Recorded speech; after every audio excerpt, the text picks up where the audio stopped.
Assalamualaikum warahmatullahi wabarakatuh. Yang terhormat Bunda Tika selaku dosen pengampu mata kuliah teknik-teknik konseling dan teman-temanku semua yang berbahagia. Di sini saya mewakili dari kelompok 5. Kami dari kelompok 5 akan memaparkan materi tentang pendekatan behavior. Anggota dari kelompok 5 ada saya sendiri, Irfan Ariansa, kemudian ada Nur Maulida dan Tika Oktaviana.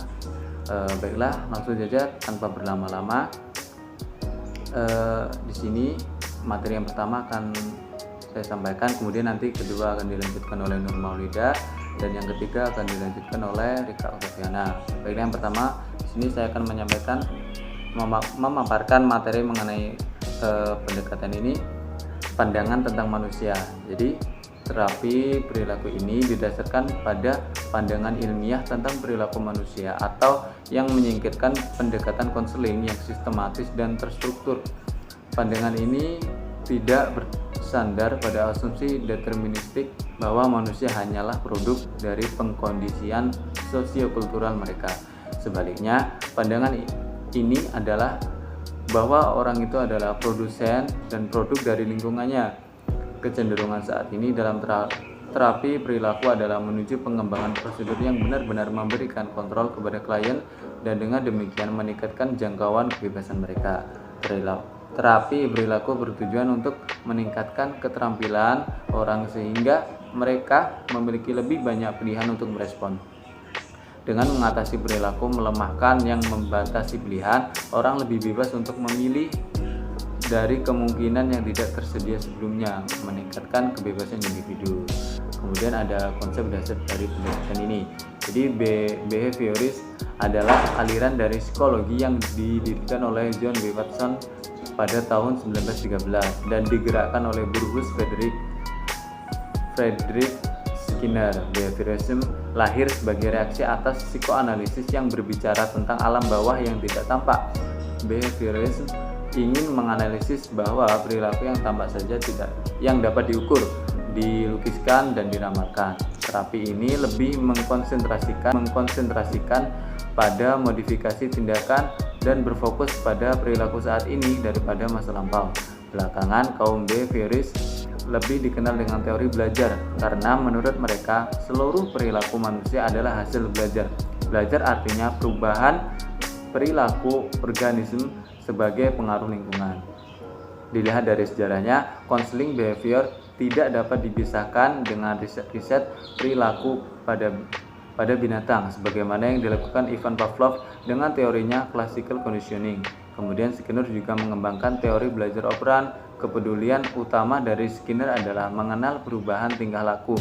Jadi hakikat teori Skinner adalah teori belajar sebagaimana individu memiliki tingkah laku baru, menjadi lebih terampil, kemudian juga menjadi lebih tahu. Konseling behavioral menaruh perhatian pada upaya perubahan tingkah laku. Konseling behavioral merupakan suatu proses membantu orang untuk belajar memecahkan masalah interpersonal, emosional, dan keputusan tertentu.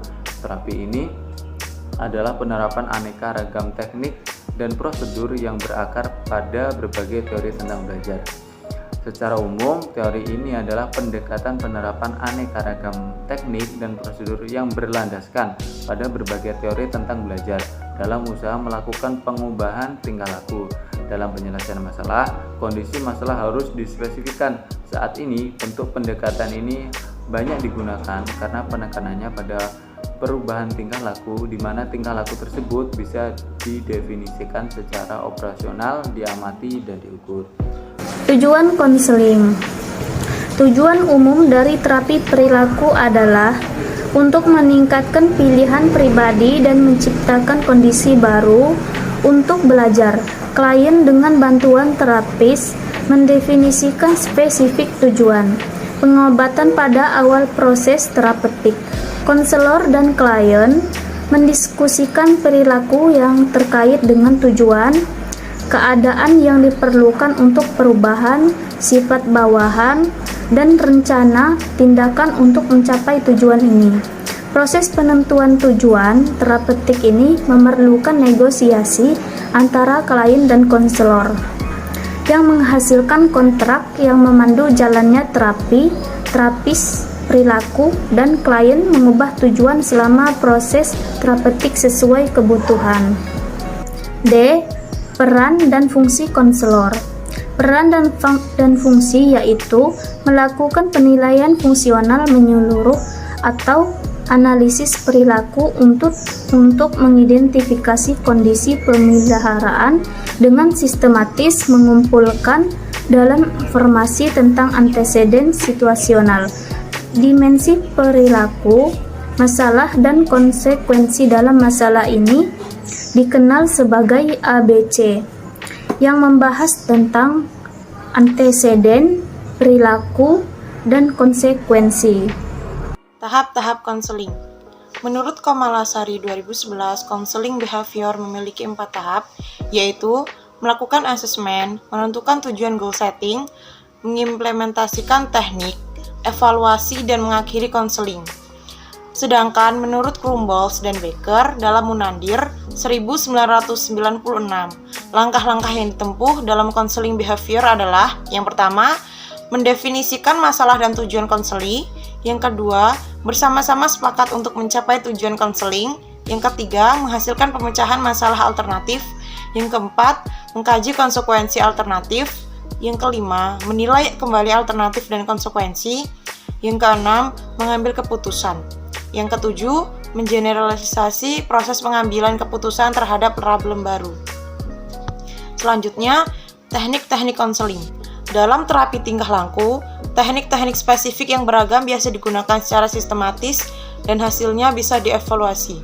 Lesmana membagi teknik terapi behavioristik dalam 2 bagian. Yang pertama, teknik tingkah laku umum yang berisi tentang schedule, shaping, dan ekstinsi.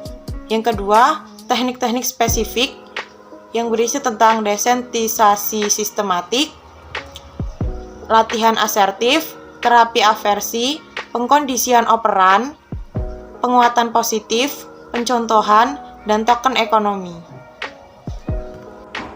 Oke, baiklah teman-teman. Jadi itu tadi materi dari kelompok 5. Semoga apa yang kami sampaikan ini dapat dipahami. Atas kesalahan dan kekurangannya kami mohon maaf yang sebesar-besarnya. Kepada Allah kami mohon ampun. Kami akhiri. Wassalamualaikum warahmatullahi wabarakatuh.